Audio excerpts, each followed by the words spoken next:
Now, maybe just to give some of you some background, because I think it's always interesting to understand where we come from with topics and with things that we are bringing into the world. I know that language coaching now is becoming trendy.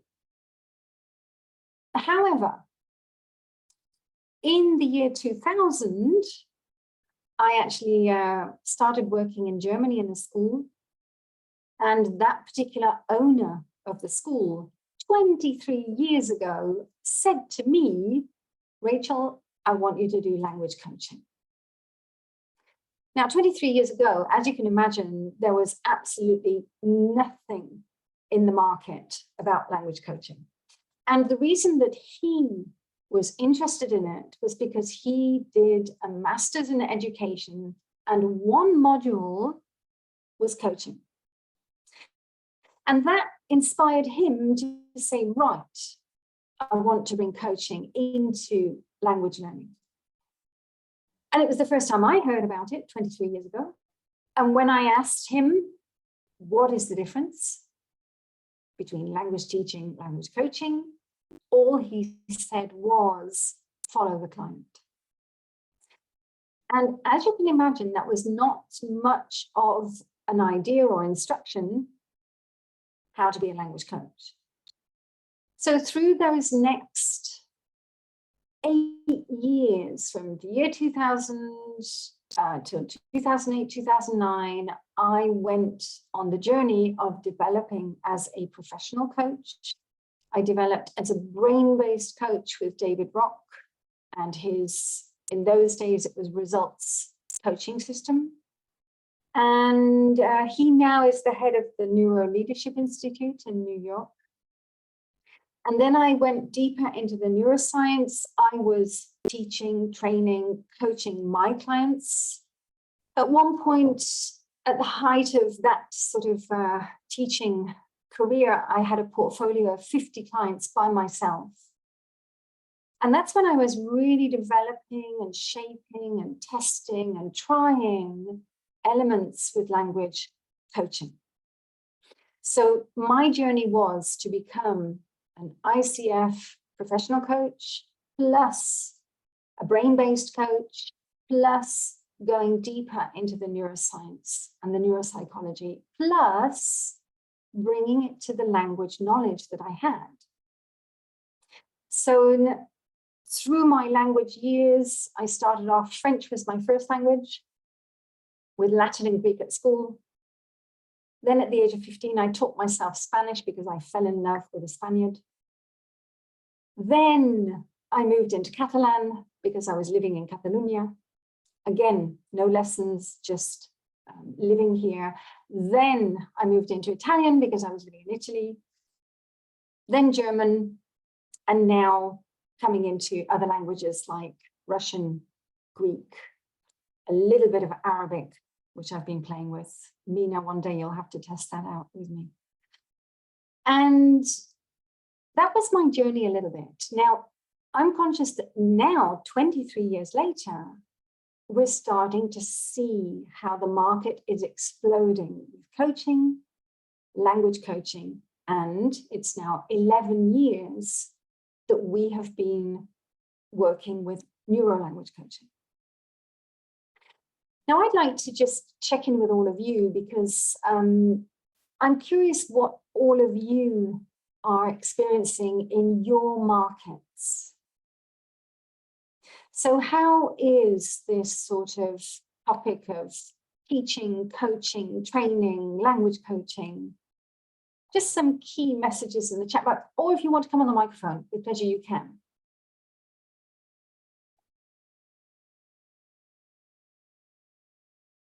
How confusing is it? How clear is it? How negative is it? Because I get many people saying, oh, coaching, so negative. Oh, everybody's a coach. So I'm curious what all of you are experiencing in your markets.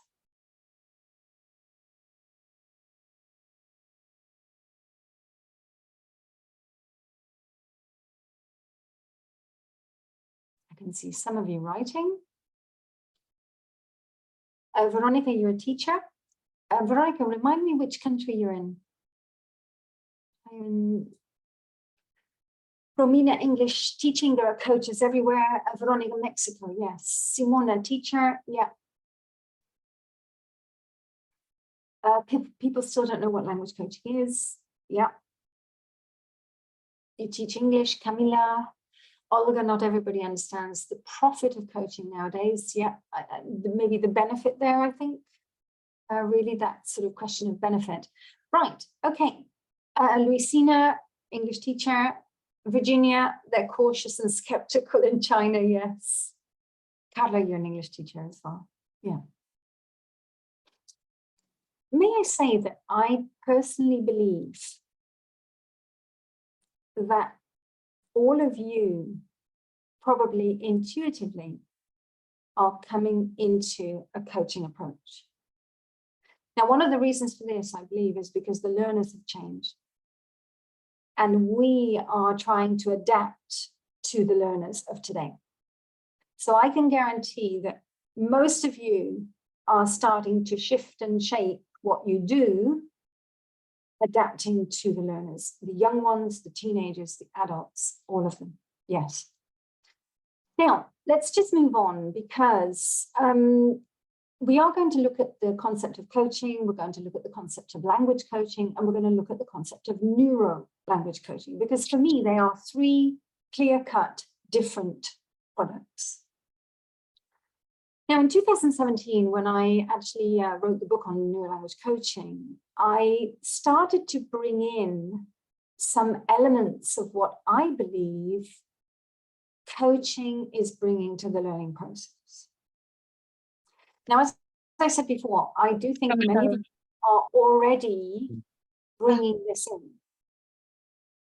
So we're looking at active learners. We're really looking at probably 80% from them, 20% from us. The motto is more of them, less of me. Motivation is key. We have to talk about that with them. We have to go beyond empathy. We really have to keep them engaged and motivated, but we have to understand how to get them committed. We have to come into their ownership.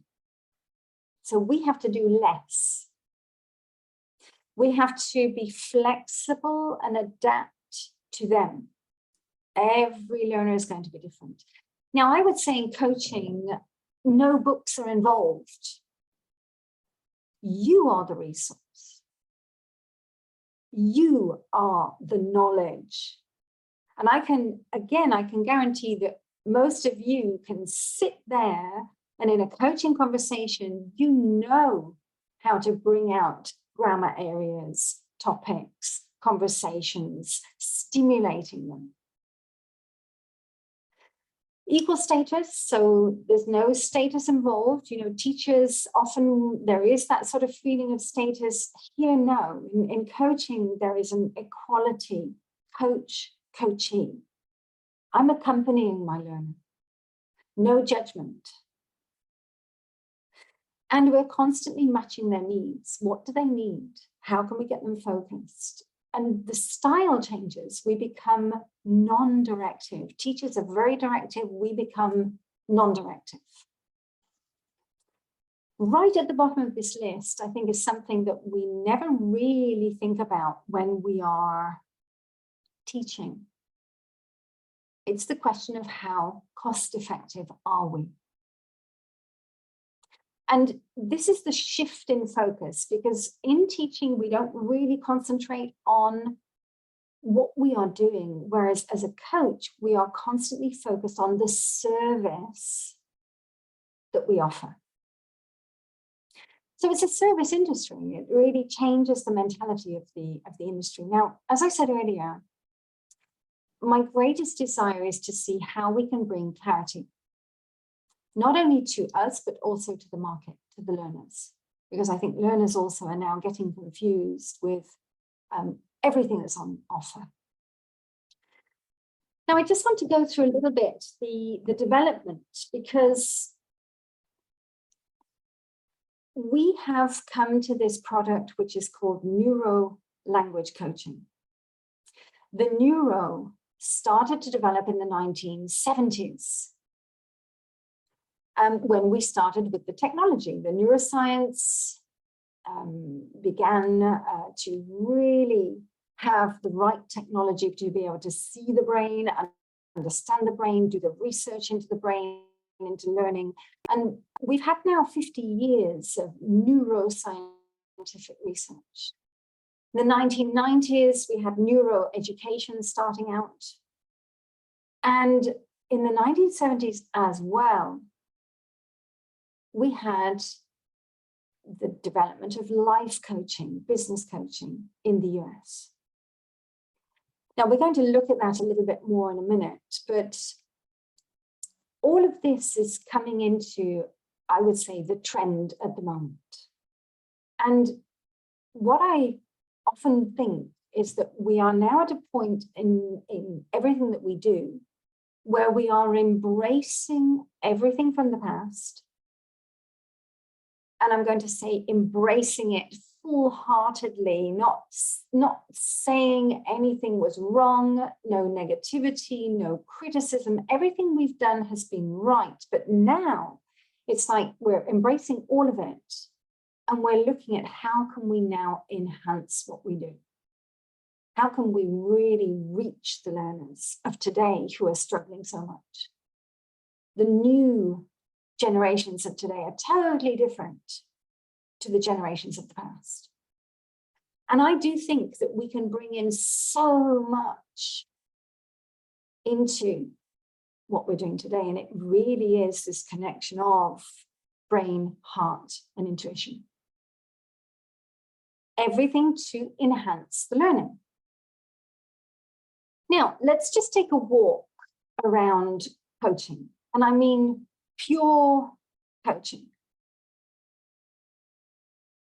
Firstly, I want to say that, you know, the word coaching comes from the Hungarian. And it actually means a form of transport. You know, we do have it in English, the coach, the stagecoach. In America, they call the Greyhound buses, I think, the stagecoach. So it's still a form of transport. And the coach is about getting somebody from A to B. And that's the naked philosophy of coaching. I want to get my client from A to B. How do we do that? Where are you now? Where do you want to get to?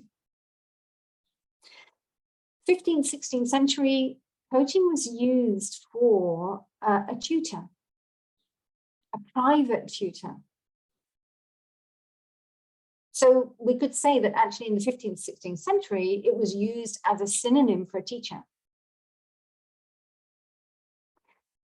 Then, I believe it was hijacked by the sports world. And you have this sports coach image. Just connecting in with the news of today, is it Manchester City have won and the coach is talking about, you know, how they've won and what they've done. You know, that figure of the coach in sports is a very directive, empowering, pushing people beyond their limits. Now, as I said, in the 70s, life coaching and business coaching started to develop differently in the US. And the philosophy around that particular type of coaching is not to tell people what to do, not to be directive, not to give advice, but in essence, to be a soundboard. To be a soundboard, to bounce ideas, to mirror back, to stimulate and provoke aha moments in the coaching. So that the coachee finds their own way, their own path, they set their own goals, they find their own journey, and I, the coach, I'm accompanying that person on that journey, helping to troubleshoot along the way. Yes, the philosophy of empowering. Yes, the philosophy of how can we get you there. So it is that sort of feeling of being accompanied, but being provoked to be autonomous. That's coaching when you think about it in its own sense. Ina, good evening. Welcome, welcome. Beautiful to see you. Yes. Now, at this point, let me stop. Any questions about coaching? Because we are such a small audience, I'm really going to make this interactive this evening. I know there will be 280 people receiving the video, but if you have any questions, if you have anything that you'd like to talk about, if you want to come on the microphone, with pleasure. You know, a lot of people, I'm hearing a lot of people say to me that everybody wants to be a coach nowadays. It's the default profession. In fact, I was speaking to somebody in Romania this morning, and she was saying that in the educational space, people are quite negative with the word coach. Now, let's just clarify here. I think, and I'm going to share this with you later, there is nothing to stop anybody anywhere calling themselves a coach. You could be sports coach Karen. Nobody can stop you being a sports netball coach for a team of girls. You could be a professional coach who is a financial consultant who's decided to leave their job and be a financial coach. So there's no regulation whatsoever in the world stopping anybody from using this term. By the way, isn't it the same for teacher? Can't anybody call themselves a teacher? There are many people across the world with no qualifications as a teacher, but they call themselves teacher. So if we really analyze this, the difference here is those that carry the qualifications and those that don't. And that's the same in the teaching profession. Those that carry the qualifications and those that don't. So I think it's not about criticizing people calling themselves a coach, because anybody can. And that's fine. But then the question is, what qualifications and training does somebody have in that statement that they are calling themselves, whether it's teacher, trainer, coach, educator, whatever it is. Olga, how to show the benefit of coaching? And here I think it is about, again, us being very, very clear, what is it we're bringing to the table as a coach? And in this webinar, I'm going to go through that a little bit more deeply, Olga. So there you can take some of the notes to really, really bring that out. By the way, Olga, just checking in, are you one of us? Are you a neurolanguage coach? Or are you new to the topic? I think you are. I think I recognize you. Sorry, I've got my chat box up. Yes, I recognize you. Yeah. Yes, so we'll clarify that a little bit more for you. Now, Sally and Camila, you're both asking how we can teach without books. You know, one of the statements that is my mantra from the neuroscience, the person learning it has to do it. Books are fantastic for self-study and for triggering and stimulating. But if I want my learner to learn something, my learner needs to do it. And actually what I propose and what we always propose in neurolanguage coaching is that we are sitting and co-creating materials with our learners. We're doing it for them to learn it. So you might have a book which has a case study where you look at the case study and you say, right, now we've seen the instructions, we've seen what the case study is about, now let's go into it. You might have a trigger which is going to take you into role plays. You might have something where you can together create the mind maps. You might yourself be able to create little paragraphs for text analysis. By the way, I don't know about all of you, but I've never, ever, ever, in any of the language teaching that I've ever done, I've never found the perfect book. I'm glad you agree with me. Right. Many books, yes. But then you have to go like in 20 books, you take one bit here, one bit there, one bit there. By the way, if I pick up a language and in chapter 3, it's giving directions, I throw the book in the bin. I do not want to give directions in a different language in chapter 3. There are many, many other things I want to do first, but I don't want to give directions. And this is the trend that we see in many of the language books. Now, we are blasting away from this because we're actually sitting with our learners, finding out what do you want to learn, and let's go with that plan, not with the book. I want to know you, and every person is going to be different. And that's sitting in the shoes of the coach.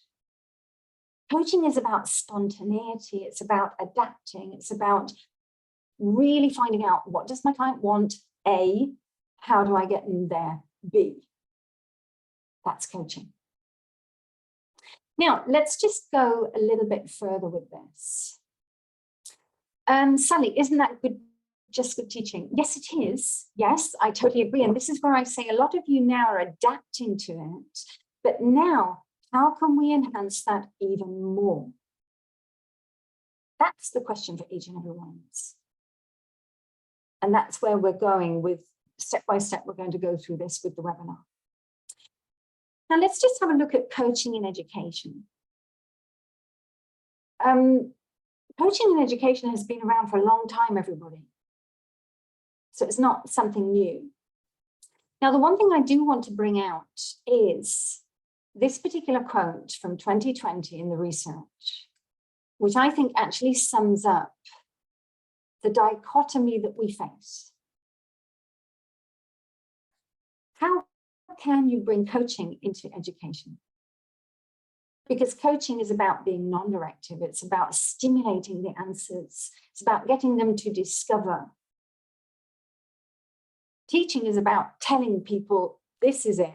This is the knowledge, and I'm giving it to you. So there is a little bit of a mismatch here. However, we can bring them together. But we have to understand how. It's a skill. It's not just one or the other. It really is understanding how. Now, just having a look at the journey through coaching in education.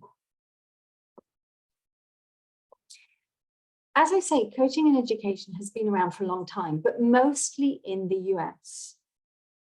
In the US, there are two types of coaches. There's the instructional coach and the educational coach.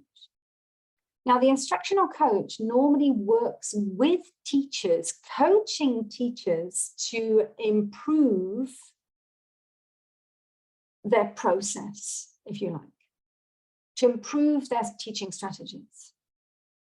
So in some ways, they become individual teacher trainers to help teachers to meet the needs of students. Here you have some of the research over the years from 2007 to 2017. So as you can see, it's been around for a long time. And again, it is a coach coaching teachers. Now, can I share also a lot of instructional coaches in the US are teachers who have then called themselves instructional coaches because of their wealth of experience and knowledge in the teaching profession. Most of them do not have ICF, International Coach Federation, credentials. They're not in that life and business coaching sphere. They're in the academic coaching sphere. And their wealth of experience as teachers has then brought them to call themselves instructional coaches, because they know, because they've been in the profession for so long. Can I say that some of these types of coaches are quite directive? So it's not really the style that we follow. It's a different style. Then you have educational coaching, which again is very, very similar. And again, it's about helping people to change the way that they teach, to train teachers on their methodologies, their solutions, to improve their approach. And there you can see it's this moving away from the sage on the stage, really coming into integrating coaching practices.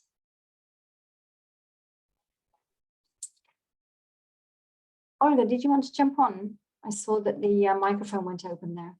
I wondered if, no, I think no, you're okay. Yeah.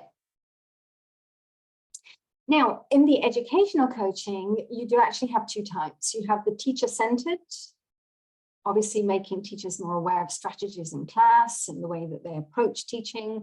And then you have the student-centered, which is, again, it's for the teachers to focus more on the students with evaluation, curricula, their role, learning targets. May I say that in all of this, mostly, it is the teacher setting the targets.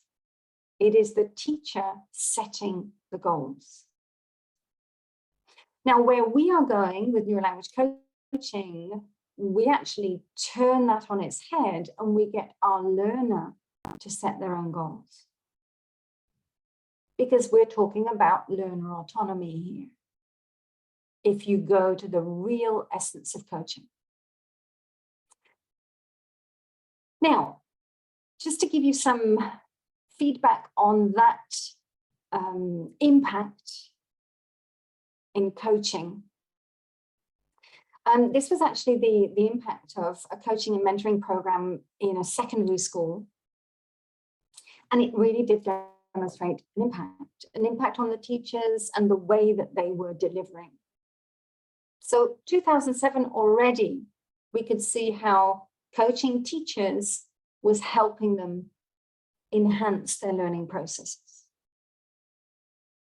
More research, 2014, 2015, that people can learn more effectively through coaching processes, and how teaching the fundamentals of leadership coaching programs actually results in long-lasting educational change. So we're seeing the impacts of how instructional and educational coaching have and do impact teachers and the learning. And by the way, this is more recent. This is actually a study demonstrating how non-directive coaching can actually stimulate creativity in learners. And that's where we are now going to look more into the non-directive coaching.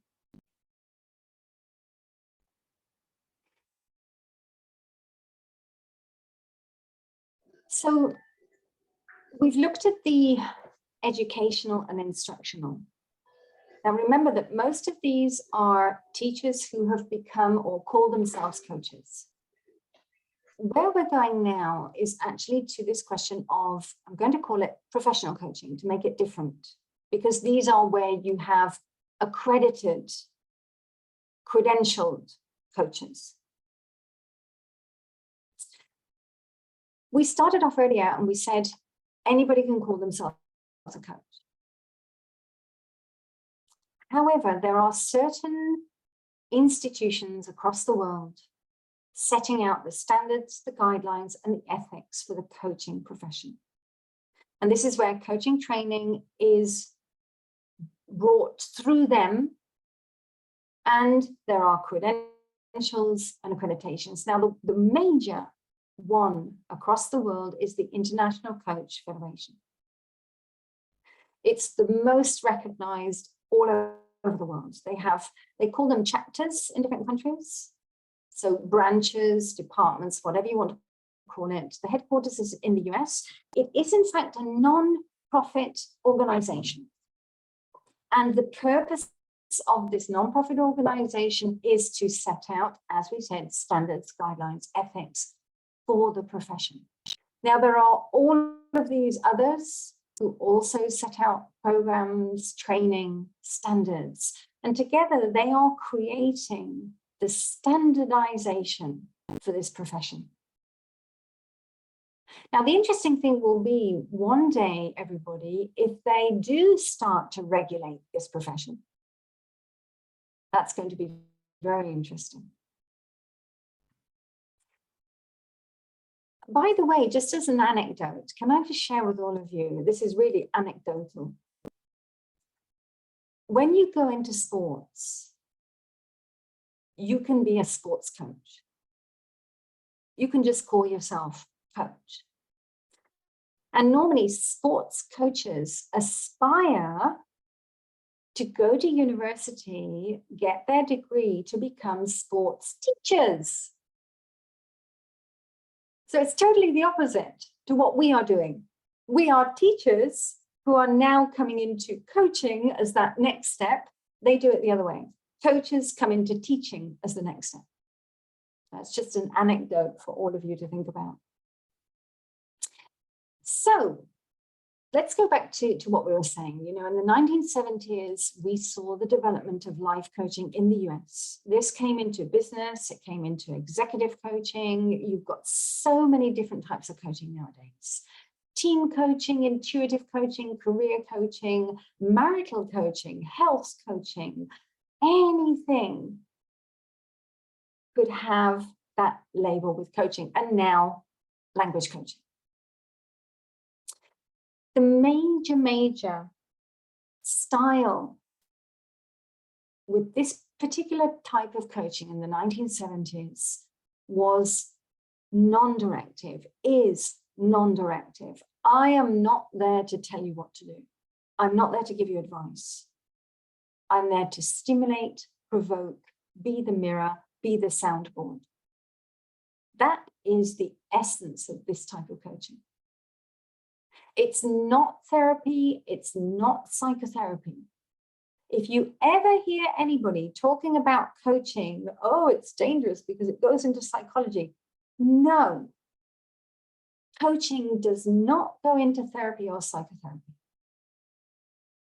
And we, as professional coaches, we have to be very clear about our limitations as a coach. Now, coaching is about fact-finding. Where are you now? And that might be, okay, where do you come from with this topic or learning or issue that you want to talk over? And then where do you want to get to? So there's no therapy involved. There's no counseling. So we're not giving advice. There's no mentoring. I'm not telling you what to do. The essence of coaching is about stimulation. Now, there are thousands of definitions of coaching, life coaching in the world. And I always say, in coaching, there's no right or wrong. It's about respecting all of the definitions, respecting all of the ideas, because it is a varied profession. So all of the definitions are valid. Now, when you start to come into coach competences, you really are adopting a coach mindset, growth mindset. If any of you read the book by Carol Dweck, it's always about where do you want to get to? How do we get you there? It's about the growth factor, solutions focused, results focused, not problem focused. And coaching is about really establishing psychological safety. Very deep active listening, very provocative questions, very signposted signposted conversations so that I know that you're with me. Lots of reformulation, lots of positive feedback, and dancing in the moment. That coaching presence of now, and sitting with that coachee and dancing with that coachee.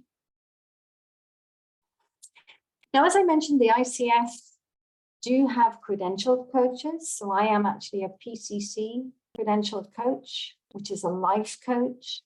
And the programs that I offer with language are accredited by the ICF. So they carry the credits with continuing coach education credits.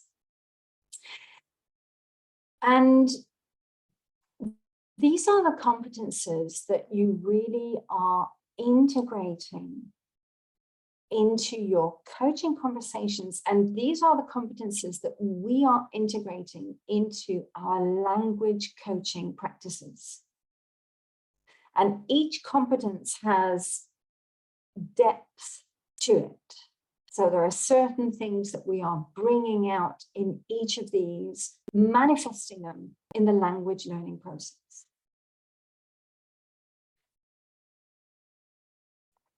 Now, language coaching, let's come on to this topic.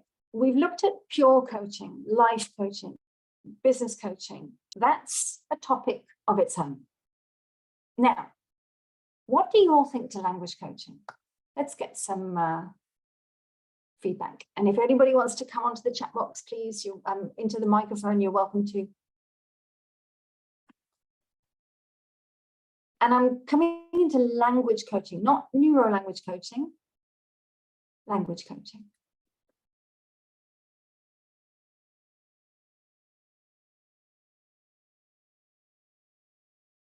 What is it for you?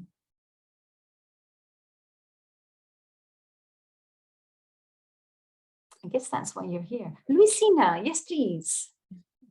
Hello, thank Hi. you. I think that, well, now that I've been hearing this webinar, I can totally relate to what I've been doing as a teacher, because I work at university, at schools, and also, well, training people, mostly adults. And I see that there's a lot of coaching in that training. And I think it has to do with empowering the learner and also helping them realize how much they know and how much they can actually, how much knowledge they can gain. And also by using different strategies like associating, using previous knowledge. I always tell them, use your brains. You have everything there. It's a black box. Yes. So now I realize that I've been going this way, I think. So that's why I'm very curious about this. Yes, Lucina. And I do think a lot of you across the world, a lot of you are coming into this space intuitively, definitely. And the need to stimulate. You know, I think we're transitioning from very passive learners who are not used to doing the work to now trying to get them to connect and think again. And what I was hearing there, Lucina, beautifully, you're trying to get them to scaffold. So to connect previous knowledge, native, even whatever they have previous knowledge in their brain. So yes, how do we enhance and really provoke that to come out? Yeah, thank you for that. Miss Polly, you're saying coaching, I think language coaching for you there is visible thinking. Am I right? Is that what you're saying? Anybody else like to give me your sort of take on Noe? Absolutely. We really do speak our native language, all of us. And yes, how can we springboard? You know, a lot of the TESOL, Deltas, CELTAs are always saying no native language. I'm going to show you in a minute the research that demonstrates that when we learn a new language, our brain goes to native first. That's what it does naturally. I always say most mistakes are native interference. Most mistakes are native interference. Now, let's just go down the language coaching pathway. there is a lot of noise about language coaching. So what is it? If we think about what we've just said about pure coaching, theoretically, what we are doing is we are changing the way that we communicate. That's the first thing as a coach. So we're moving away from directive teacher speak to non-directive coaching. And can I say that, I work with a lot of teachers across the world, and a lot of teachers that come onto my course, they find it very, very difficult to stop being directive. Because most of the time we're operating subconsciously. We're in teacher habit mode. Most of the time we're just firing out what we've always done before. And if we really stop and observe ourselves, it's not easy to change that style. That's the first thing that we need to do as a coach. Second thing we need to do as a coach is to stop trying to find the answers for them, to stop doing it for them. And we have to take a step back. I always call it ping pong back to them. So when they say, I don't know, then, well, what do you think? What could it be? And try to see if you can push it back to them as much as you can. Now, I know it's very difficult to give advice, to tell people what to do. And I always tell all of you, Socrates used to bite his lip to stop speaking. As a teacher, that's what we have to start doing. We have to start biting our lip to stop jumping in. How many of you would confess to finishing off sentences? Yes. And it's this awareness. So Maria Martha, thank you for sharing. Ina, thank you for sharing. If we're honest, it's about really observing ourselves in that teaching process. Because a lot of us say, yes, I'm a coach. Yes, I'm doing that. But when we really put the mirror on ourselves, we have to be honest. How many are asking open questions or closed questions? When I started coaching years ago, I told all of you that I started that journey in the early 2000s. I was shocked at how many closed questions I was asking. I couldn't believe it. And the worst thing was I couldn't stop myself. And I actually think as language teachers, we're in that habit to save them.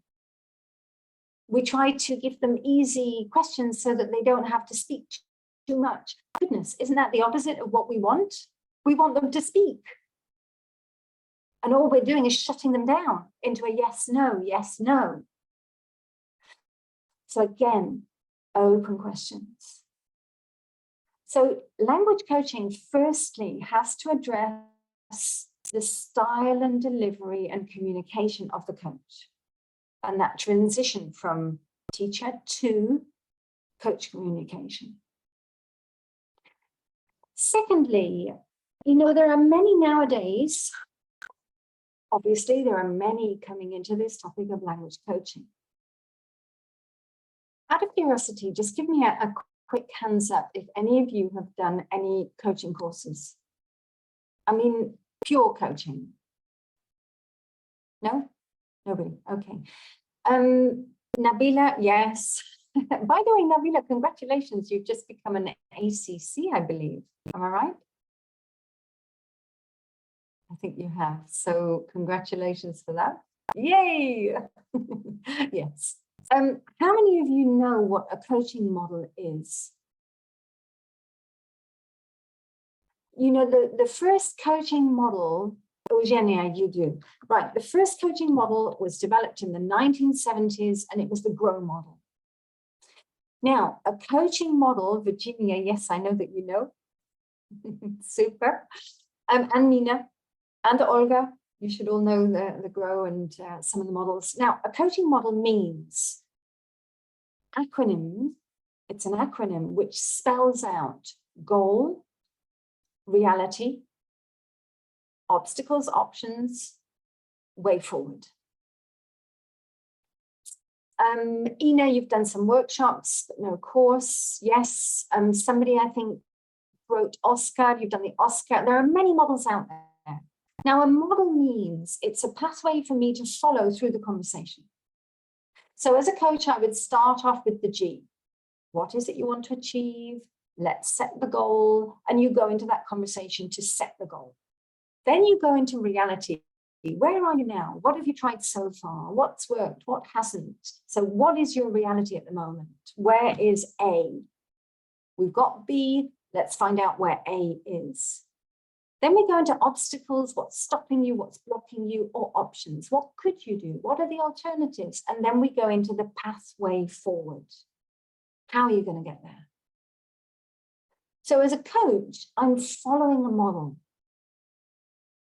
Now, there are many who are integrating coaching models into the language learning process to set the goals, to set the activities, to find the motivation, the whoop with the wish. So you could say that language coaching is about integrating communication style, coaching models, and we could say coaching process. Because coaching process is about setting the goals, working on them with actions, activities, and then goal review. So there are certain elements that we can bring in from the coaching world into the language coaching world. Now, actually, one of my coaches some months ago actually said to me, Rachel, I don't think people are ready for neurolanguage coaching. Because neurolanguage coaching goes that one step beyond where we are integrating the neuro as well as the coaching. So what we've done, what I've done over the past months, I've actually created an introduction to language coaching. So it's the bare, naked, if you like, essentials from coaching into language learning. And there is an e-course for that as an introduction with videos, with explanations. And then there's a live practical 10-hour course where we are demonstrating how you can change the communication and also integrate coaching models into the process. But then if you want to go to the accreditation, that's when the Neurolanguage Coaching course provides accreditation, certification, plus it also carries continuous professional development from the UK Standards Board. And that then is integrating much, much more. Now, this particular introduction course, as I said, it really is bringing out the naked coaching, integrating it into the learning process. So the competences, the techniques, the models, even the principles and philosophy of coaching, like we've touched upon today, and even going into those models, demonstrating them, and the goal, structure, setting goals, actions, motivation, commitment, etc. Now, when you go into that's step one, if you wanted to just dip your toes in.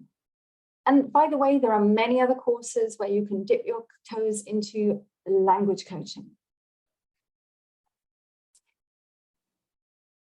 That's the program. If anybody you want to take a snapshot of that, that's a one-page program now. Now, if you wanted to then go on to be a neurolanguage coach, this is where we start to go deeper. So what is neurolanguage coaching? Well, it's definitely integrating coaching, the neuro, and your expertise as a teacher to create this vector in the middle, which is encompassing all of those elements. Now, from the coaching side, we are bringing in, as we said, the professional coach training. We're also bringing in deeper coaching conversations which target emotional triggers, learning how to learn, and how to enhance cognitive skills or learning. And we are fully integrating those coaching competences. We really are taking on board the structure, and our coachees are setting their goals. We have a special process where we are actually getting the coachees to set their language goals. And from the neuroscience, we're bringing in the metacognition, the brain-friendly communication, and the actual principles from the neuroscience are integrated in the process. Everything that we do in neurolanguage coaching has a reason. Everything. And it comes back to the research. And we're adapting to each and every learner or group of learners. It's being emotionally intelligent. It's very much coming into that sensitivity of what each and every one of them needs, and the neurodiversity. So in this particular sense, we really are going deeper into the reasons that communication has such an impact. We look at the reasons why, when we use certain things, when we say certain things in a certain way, actually we could be activating the amygdala, the panic response in our learners. How can we become conscious of that? How can we troubleshoot that? So even the way that we structure, the way that we communicate has an impact. Words, negative words, can also trigger the stress response. So being careful about the words that we choose, the feedback that we're giving, even the tone of voice that we're using, is coming into that psychological safety and calm. And as we said earlier, it's about becoming conscious. We have to be conscious of how we're communicating and really consciously becoming more brain friendly with how we communicate. Let me give you all an example, and hopefully you can go away and try this. The word why can actually trigger a defensive response. If I say to my learner, why did you say that? Why did you choose that word? That could actually trigger a very defensive, negative response because it hits the emotional brain. The emotional part of the brain, the amygdala, can go into that response, which then sends the message to fight or flight, and I've got my learner in fight or flight. Now, if we downtone that word why, and we actually change it and ask, what is the reason for choosing that word? You're taking the heat away from it, and they are taking it to the rational, logical, analytical brain, and you're going to get a much more rational, logical, analytical response. May I suggest that you will try that over the next days, weeks, especially if you've got children, and definitely if you've got teenagers, move away from that word why. Why didn't you clean your room? Change it for, what is the reason that you haven't cleaned your room today? And you're probably going to get a much more rational, less emotional response. So, the way that we communicate is key. Secondly, the way that we structure the learning. Now, I want to say something about motivation, because I often hear teachers say, I motivate my learners. And as Ina is just remembering, I think from other times that we've spoken about this, it's impossible to change the inner state of our learners. We can be amusing, we can be effective, we can be funny, we can be, we can bring in that sort of amusement factor, but we can't change their inner state. Now, the main point is that we have to distinguish between the reasons for learning and the vision, passion, drive behind the learning. And definitely, we have to separate out that meaning first, because many times we don't understand it. So I have to know from my learner, what's this learning going to bring you? Where's it going to take you? What's it going to change in your life? So definitely, we have to have conversations about passion, drive, vision, not just motivation, but passion, drive, and vision. Virginia, I think you have to go now. So saying goodbye to Virginia there. Thank you for being here as always. Everybody, Virginia is our teacher trainer for Chinese. She's delivering the Neurolanguage Coaching course in Chinese to Chinese teachers. So thank you for that, Virginia. Now, goal setting, as I said earlier, we're moving into SMART goals. SMART means specific, measurable, attainable, realistic, and timely. Coaching process must have a time period. No time period, no coaching process. It's a little bit like no martini, no George Clooney. No George Clooney, no party. You have to have a time period in coaching. There has to be a rolling process. Set the goals, work on it, sit down and do a goal review. Set the goals, work on them, sit down and do a goal review. And that goal review comes into the time period that the coachee is giving you. It's the coachee's process.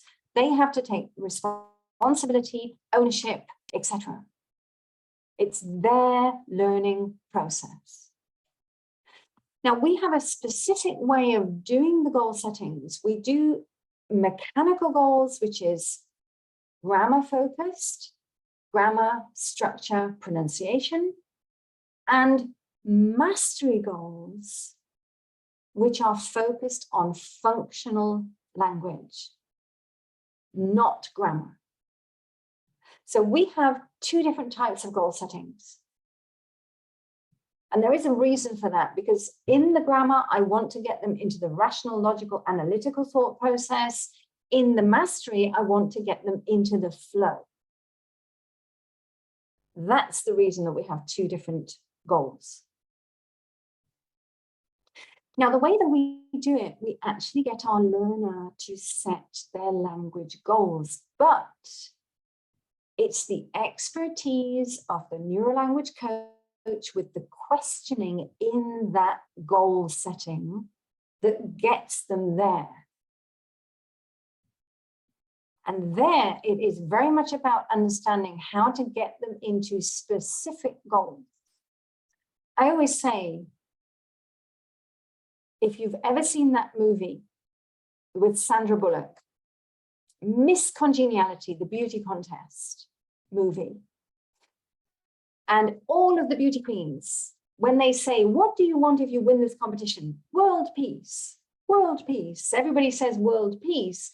The world peace of language learning is, I want to be fluent. I want to be fluent. I want to be fluent. That is the classic line that every one of our learners at some point in their life come to us and say, I want to be fluent. Now, that is absolutely no longer acceptable. What on earth does that mean? Who are you talking to? What are you talking about? What are the topics? How does that conversation go? What is it that you really want to say in that dialogue? Let's break it down, let's focus in, and let's start building you up, because I don't know what I want to be fluent means. And neither do they. And this is where, and again, we come back into the brain-friendly process. The brain loves chunking down. we need to help them to break it down, chunk it down, break it down, chunk it down. We need to know how to do that first. Not only them, we need to know how to do that. Now, once we've got the goals, we then need to be asking them, how do you want to work on the goals? What activities do you want? And I get many teachers saying to me, oh, my learners have no idea what activities they want. Actually, we've never asked them.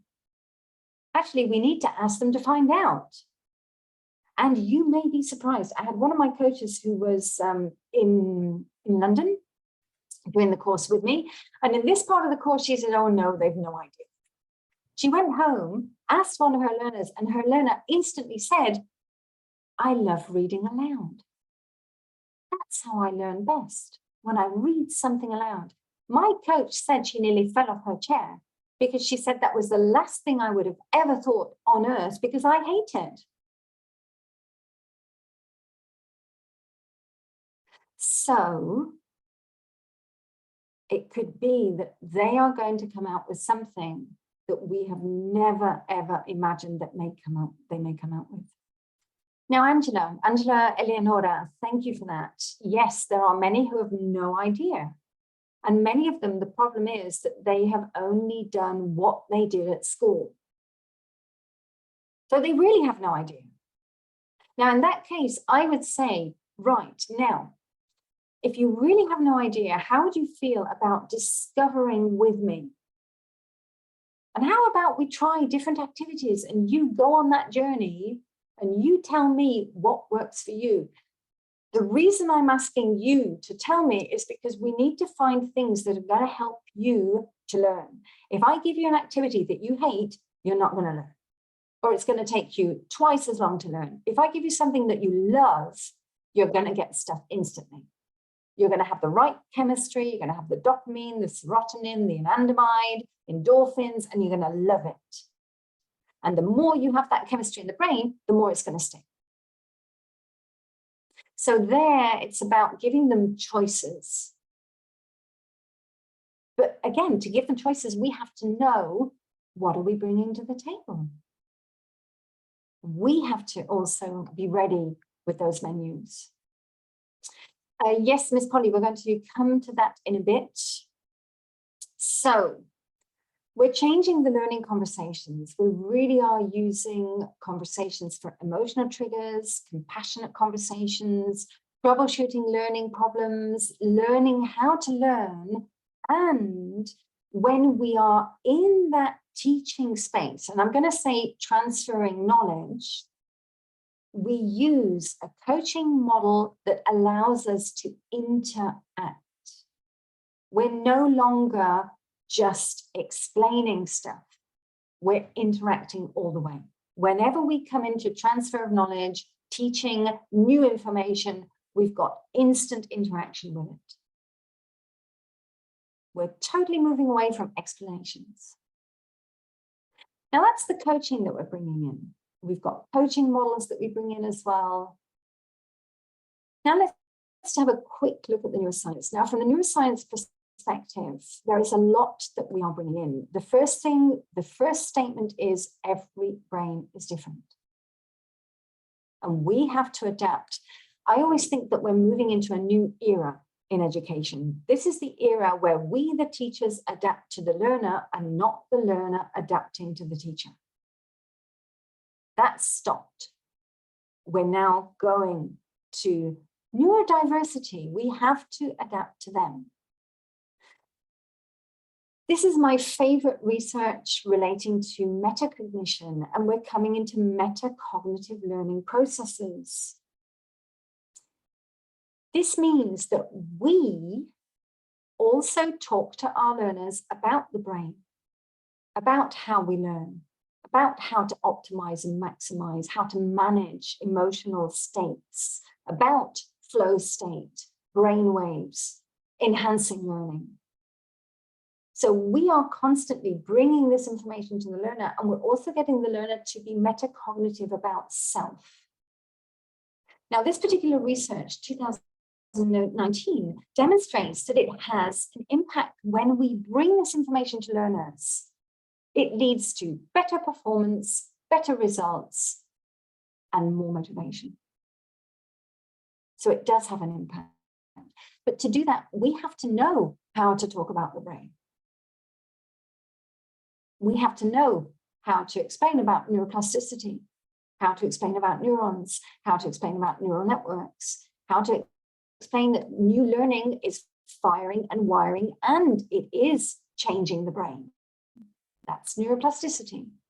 And by the way, at any age, so if you've got a learner saying, I'm too old to learn, may I share with you, actually, that's not true, because the science tells us that we can learn at any age. So being ready, I always say the neuroscience is our secret weapon, because everything that we do, we can share with them, this is the reason I'm doing this. This is the reason I'm telling you this. This is what the research tells us. This is what it's showing us. And above all, we have to understand psychological safety. We have to understand that if we have a learner in a fight or flight state, they're not going to learn, full stop.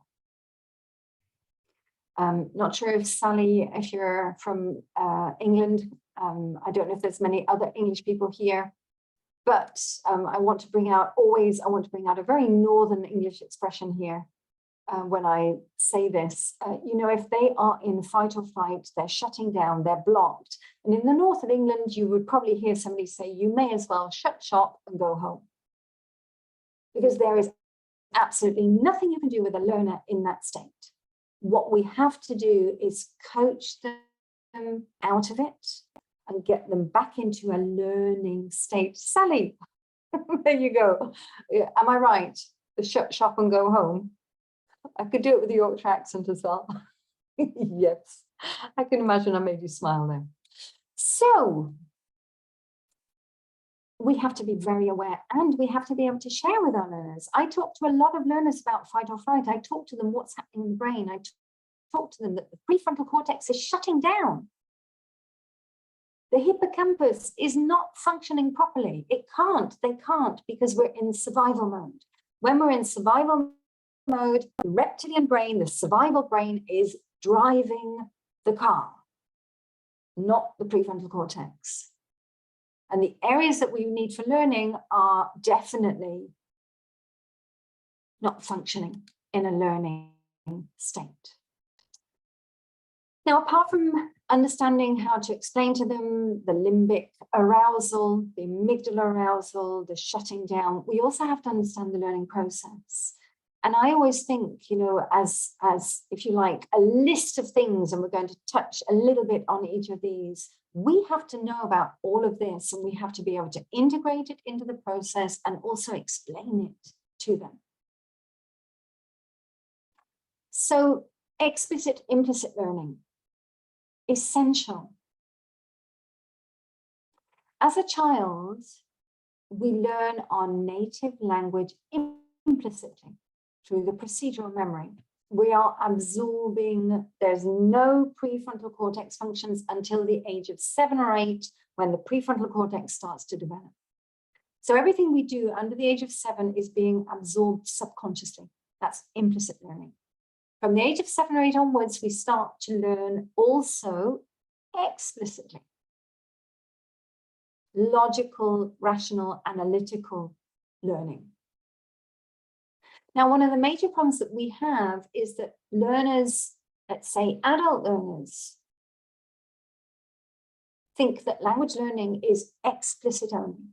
Learning the rules, learning the grammar, and then putting that into the process. Actually, if we couple an immersion setting, if you go to live in the country, and you've got that bombarding of the subconscious brain, everywhere you go, you're hearing that target language. Plus, you add explicit learning. You could learn a language in a year. Many people, when they go to immersion settings, and they are also bringing in grammar, study, you can learn a language in a year. Now, how can we talk about this with our learners that are there for years and years and years and years? How can we help them with the subconscious input? Very important to have these conversations with learners. And by the way, those of you who know me, I am very, very, very fascinated with brainwaves and with subconscious learning. So we talk about brainwaves, we talk about flow states. We talk about how to get the learner into the flow state. By the way, the research demonstrates that we learn 90% of our learning is through the subconscious brain. 90% is a lot. Montessori, Maria Montessori, I think, was a visionary in her time. Although I have to say, I have heard that there is a book recently that came out saying that she was in fact working with Mussolini. So I'm not sure about that. I have no idea. However, there seems to be some indication she was also working with government. But children in Montessori settings demonstrate more flow experience than children in normal school settings. And that's because Maria Montessori actually was very visionary in the way that she separated children out according to their brain development and also experiential learning. Most of the learning is based on experience, play, doing, not studying. And that's where you see more flow state.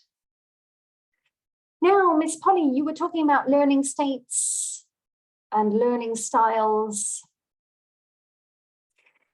Quite an interesting topic. And honestly, if you talk about learning styles with the neuroscientists, they will probably kick you off the stage because they say that they do not exist. It's interesting because they in 2012 actually said, yes, they did exist. And then in 2015-16 decided to change their minds to come into the science of learning. May I share with all of you, I actually think, again, let's embrace everything.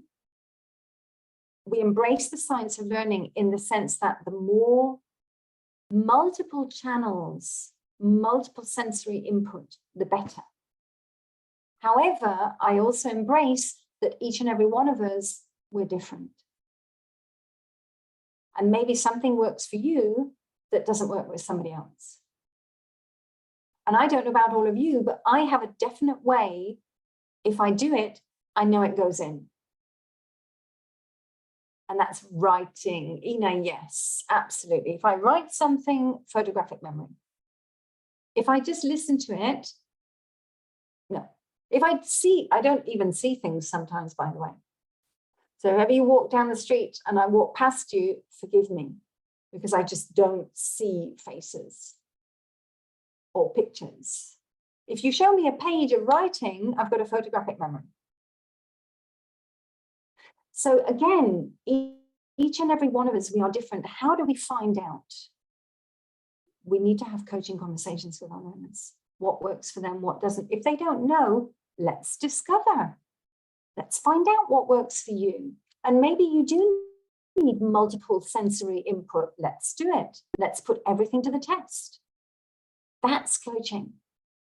Discovery of the person. And you know, when we come to the positive impact, we really are looking at creating the right chemistry, the right brain chemistry. We are looking at especially dopamine. Dopamine recently, there's more research showing how dopamine is involved in retention. It's key for retention. How do we get more dopamine? Curiosity, novelty, variety, reward, fun, positive emotions. All of that is going to create dopamine.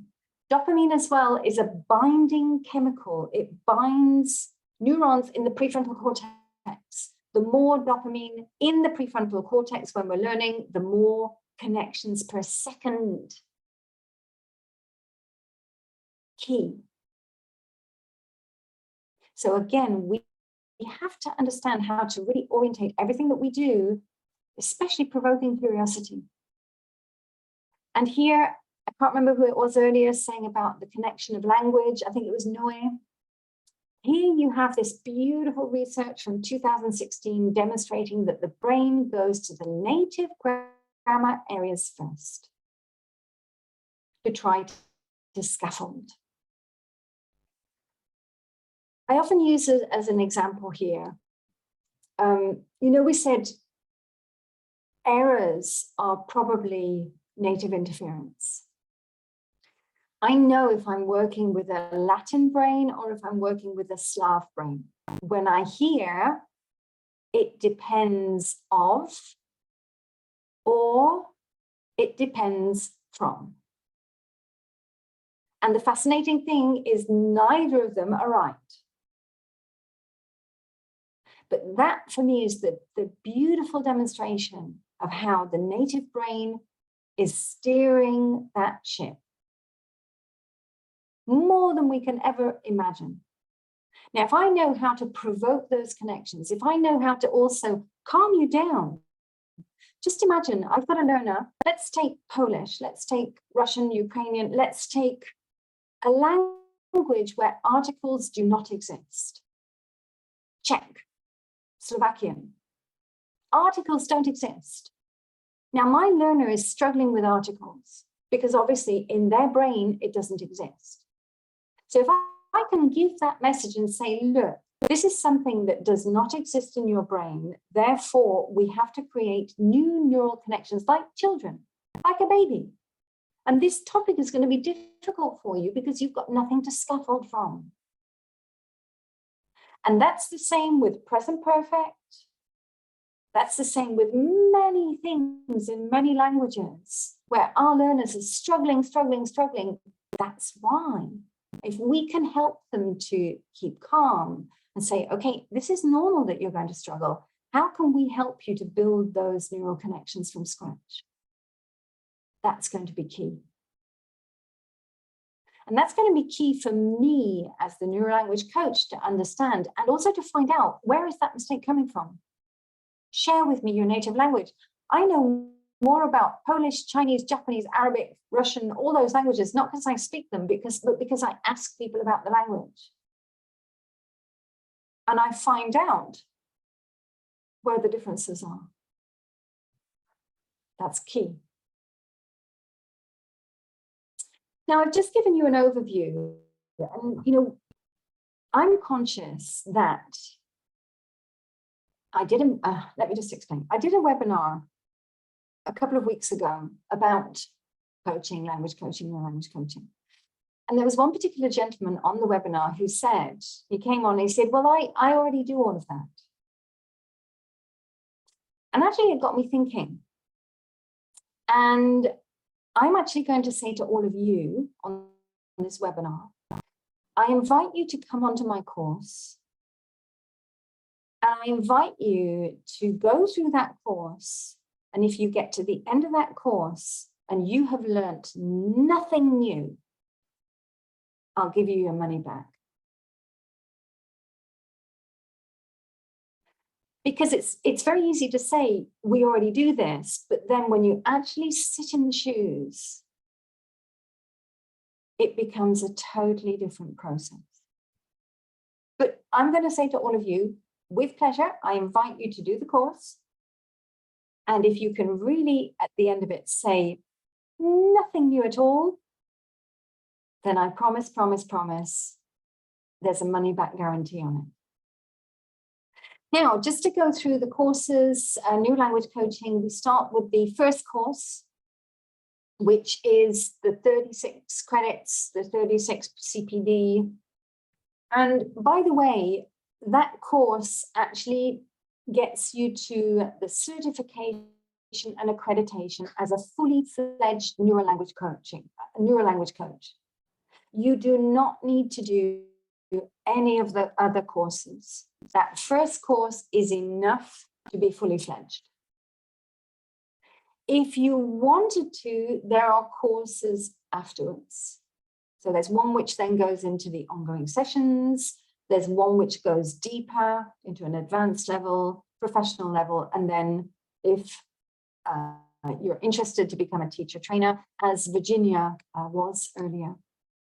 There are, in fact, 32 teacher trainers worldwide, and we are delivering in 12 different languages at the moment. And by the end of this year, I think we'll be coming into 15. So new language coaching is not only about integrating coaching, it's really, it's about the whole dimensions of coaching, professional coaching, plus the accreditation, plus the neuro aspect. Normal language coaching normally does not have any of the neuro aspect in it. We do. We have a very, very complete, holistic approach to language coaching. And also the understanding of how the brain functions, works, reacts, etc. And I have to say, you know, we have a phenomenal network. At the moment, we're approaching about, I've got to change this slide actually, because we're nearly at about 1,500.